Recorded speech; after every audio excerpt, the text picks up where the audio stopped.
welcome to the Iowa Grazing Academy. These are the recordings from the 5 online sessions that were held in July of 2026.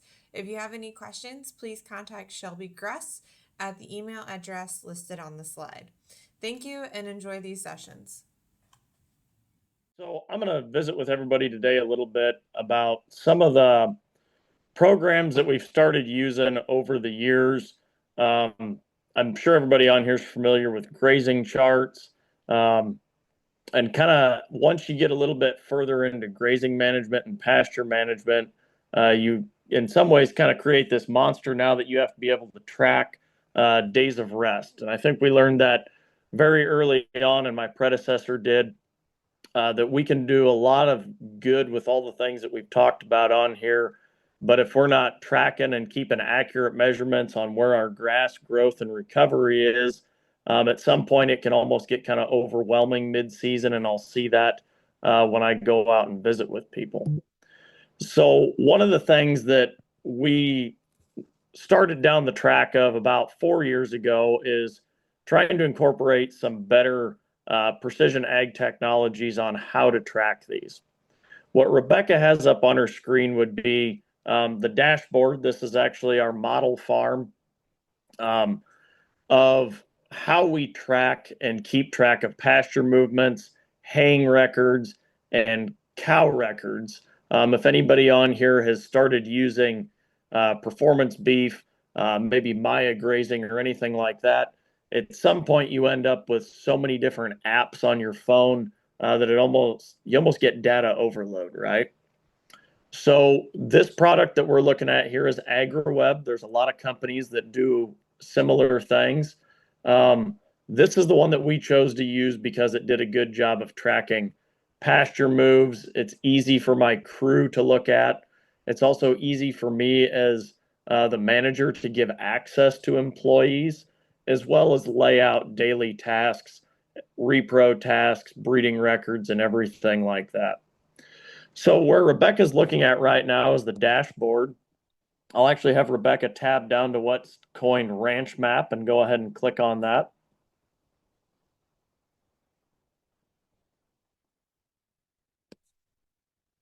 And Rebecca, if you'd like to zoom in on the southern part of the operation where the largest section of multicolored blocks is at down there. So right here would be our main grazing layout on the beef teaching farm. So as you can see here, we've got kind of some dots that would signify different management groups of cattle. Within those different management groups, Rebecca, if in paddock 14, you'd like to go ahead and click on those 84 cows, we can really quickly start to pull up quite a bit of information on these cattle. You can tab over to grazing on that.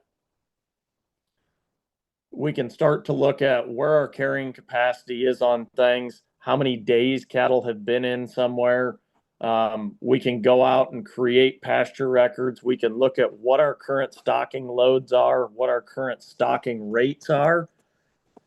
And this is also taking into account our calves, which is one thing that I see a little bit later in the year. I don't think we maybe put enough weight on in our record keeping in some of our traditional systems. So that was one of the big things when we went to that. If you want to click back out to the ranch map, just eggs. Yep. You can grab any of those groups of cows, Rebecca, and you can move and drop them into another paddock. This would be how we would create a move. Just go ahead and click and drop into some other paddock anywhere. Okay, so right here, once Rebecca did that, you'll see that it brings up every single animal that's in that group, IDs, where they're at, what the age class of that animal is. And then this will also incorporate into our scale setups on our chutes. So when we're weighing cattle, anytime we have a weigh event, this program, all of our scale data is automatically uploaded to that individual animal's EID tag. So I can really start to get some accurate stocking rates when we're looking at going into these pastures. All right.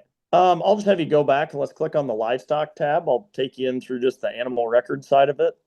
then.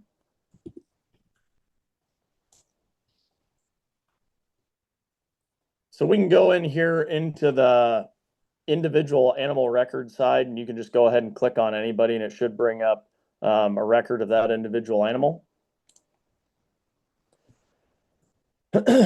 So really quickly here on the side of this cow, I believe we're looking at A116.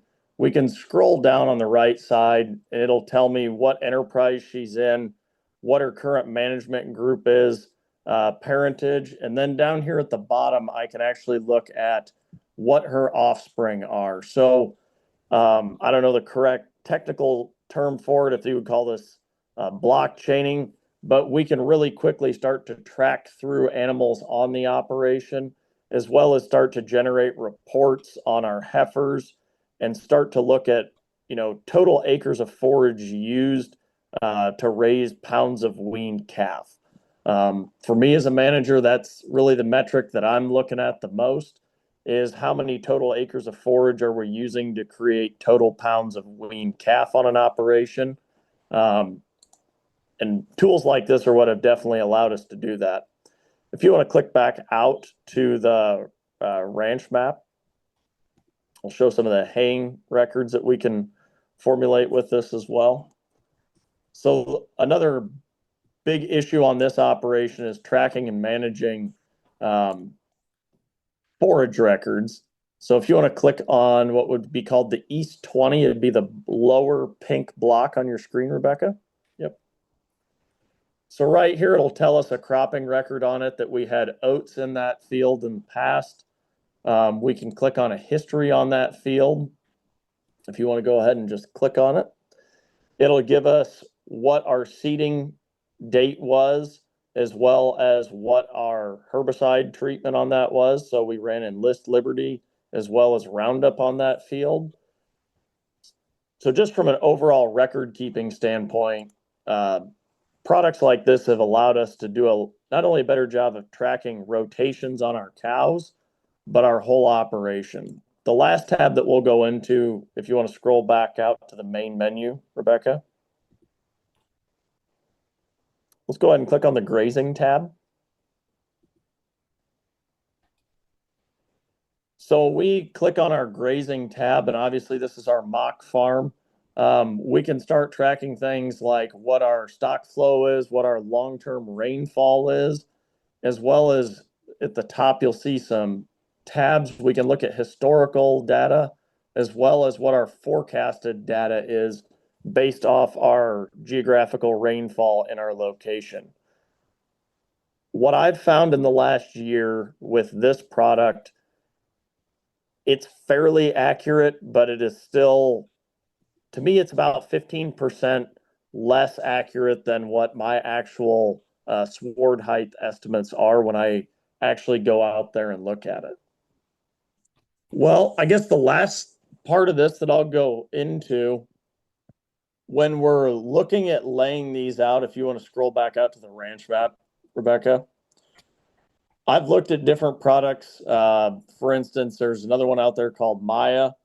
It does a really good job. Actually going in and laying out your boundaries on your operations and then selecting what the crop is in some of these can be a little bit of a challenge. Most of these companies that we're using are all New Zealand based companies. So sometimes making sure that we have things like making sure we're doing things in the right units of measurement can get overlooked and really mess up all of your data, as well as what your actual field boundaries are. We have started actually utilizing some of our Green Star data, and we're working with a group on how do we use our actual Green Star data to drop right into this program, so that we actually have our essentially tractor precision ag technology being overlaid with our cattle management software is kind of one of the last things that we're looking at. Anybody on here who may be also utilizing a product like Performance Livestock Analytics, Performance Beef, there is a feeding component to AgriWeb. I do not use it. We run all of our feeding side of this operation through Performance Beef. and all of our feed yard health. So this AgriWeb program essentially manages our cow calf operation, and then after weaning or backgrounding, they would then be managed from there on out in the performance livestock side of our operation. So I guess if anybody has questions or you want to know any capabilities, let me know. The other key to this that you probably picked up on, you can manage these without implementing EIDs on an operation. But if you really want to get the full capacity out of these programs, you really need to be using EIDs, because if you lose somebody based off a VID or a visual ear tag, all of a sudden it becomes impossible to track them on your operation, because this all goes off who came through a scale and got their EID read through that scale. And if you're not tracking things that way, you have to manually enter all that data. For us, that is always the bottleneck of how do we manually enter that much data after a weigh session. So EIDs have been hugely important for us. We are looking at some fenceless technology that would also overlay into this current management platform as well. And I guess that would be my advice to anybody looking at incorporating any of these, is think long-term down the road what the needs are of your operation, and try and eliminate the addition of more management programs into your operation, and try and get a comprehensive program that can kind of get a bow wrapped around all of those.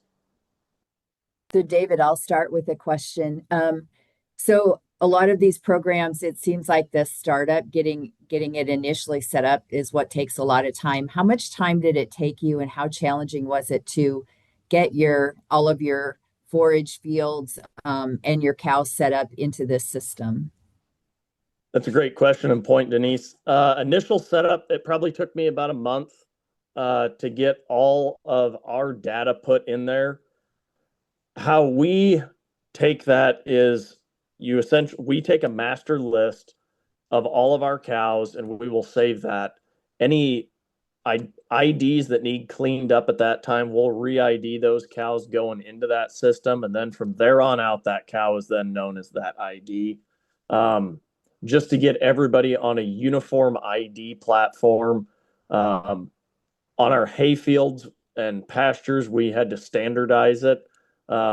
So whatever that system is for your operation, pretty much we just drop a pin in time at that point, and then from there on out, that's how we manage it, because this becomes a huge part of how you manage your day-to-day operations. So it's a little bit of a paradigm shift. You have to throw away some of the old ways that you knew of doing things, just to allow it to function how it needs to, if that makes sense, Denise. Yeah, and I guess a follow-up question or another question then, you mentioned the performance beef. Is there a way, or is it something they're looking into, how they can communicate this product with other software programs like Performance Beef? Yeah, so I've talked with Performance Beef and I have talked with AgriWeb both. I would love if we could marry more of the cow calf stalker backgrounder side with the feeding side program. Currently today, I don't know of any really good solutions. I do know there's a lot of people looking at it. AgriWeb has kind of their own take on feeding. I really prefer Performance Beef's precision from a feeding standpoint to AgriWeb, this program. Now, if you're just making large round bales of hay off some grass area, and then you're just feeding that back or just chopping silage, and just going to allocate that feed to cows or maybe a set of calves for a short period, AgriWeb will do that fine. What it doesn't do nearly as well as calculating my yardage and things like that, that's where I really prefer the Performance Beef platform. Is this a subscription program, or is it something that it's you purchase it up front? Tell us a little bit about the financial structure related to AgriWeb. Yeah, great question. So on this product specifically, It goes off the number of head in your operation. So, if you get on their website, it's been a while since I looked at it. They have a paying structure on how many head you're going to have on that, that will actually dictate how much it costs per year for you.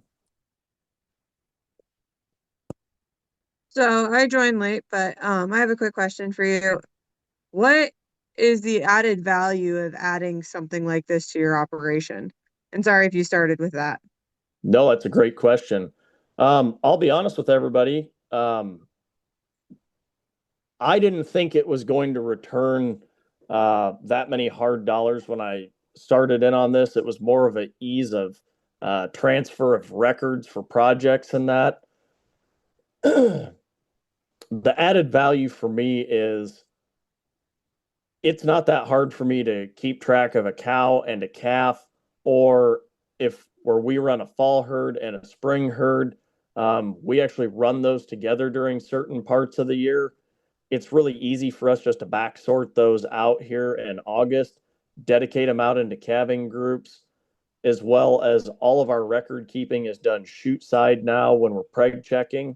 So right when that cow comes in the chute, her EID scanned, it pulls up who the sire is, what the AI date is, what the expected calving date is. I just click yes or no if she's bred to that. If she's not, it'll auto generate my calving groups for me. Those types of time saving things has been huge for me. It's easily freed up at least 40 hours per calving season for me of just record keeping work. The other thing for me that was challenging going through this is where I'm not the one rotating our cows every day. Being able to give the students and my crew access to it, limited access to where they can drag and drop the cows to the next paddock. I can also assign scheduled pasture moves in this program to where every day they look on the dashboard and it tells them exactly what paddock those cows are supposed to be moved into. So David, is there a phone app that goes along with this computer? What Rebecca's showing us obviously is the computer program of it, but is there a phone access one component as well? Yep. So our daily access that we would use on the operation would all be through our smartphones. Our scale access would be done through an iPad. It's actually our feeding iPad. We use the same one for our chute side records through AgriWeb. So that's the nice part about it being cloud-based is that you can, if you've got the app on your phone, I can see the information in real time. Actually, Rebecca's got her screen up. I'm here in Ames. I'm going to drag and drop a group of cows into a different field and save that here quick. And if she'll update her screen, she should see a group of cows move. So it's nice for me where I'm not always on the operation every day, that I can look from a distance and see where we're at, where things are moving, who's gotten pulled, who's gotten treated. From a management standpoint, that's really nice. So all your little colored dots with each group of cows, do they signify something? Yeah, great question. So the dots above each group of cow would tell me what the tag colors are in that group. So we use different tag colors here on this operation to denote cattle that may be in different management groups, whether they're a ET cow in a ET program. You'll see some purple tags floating around. Those are cattle that would have been used for a class program at some point, mainly our senior beef production class. So we can keep cattle. For me, if Dr. Scar calls me and says, I need those heifers that we used for a class 2 months ago, I know that those were purple tags. I can just tell my crew to go to South Bunker Hayfield and pull out all the purple tags in that field because I know where those cows are at. David, if you're still on, we did have a question come in for you. that said, while the costs vary by operation, what is the cost for the beef teaching farm for the software that you are using? Great question. So the cost, the beef teaching farm is nothing because most of these programs will let educational institutions use these programs free of charge. Um, so our cost is nothing. There is some hardware cost. If you don't already have, for say, like an EID tag reader, if you don't have a Bluetooth enabled scale head, if you don't already have an iPad, you're going to incur some of those costs. Um, for us, that type of hardware cost on this operation is usually around $9,000 between EID readers, scale heads, and iPads. That's between feed wagons, multiple working chutes, and 2 handheld readers. So you sure wouldn't need to be in that deep. I would imagine for $4,000 to $5,000, you could get one of these systems up and going pretty quick. The cost of the program is gonna be way less than the actual data collection hardware cost. All right. Well, I guess if nobody has any further questions for me, don't be bashful to go ahead and reach out if you have questions on it. And I can sure help you all through some of the learning pains that we went through early on getting onto one of these. But I can tell you that once you're on a program like this, you really quickly hate to think to go back to managing cows without it.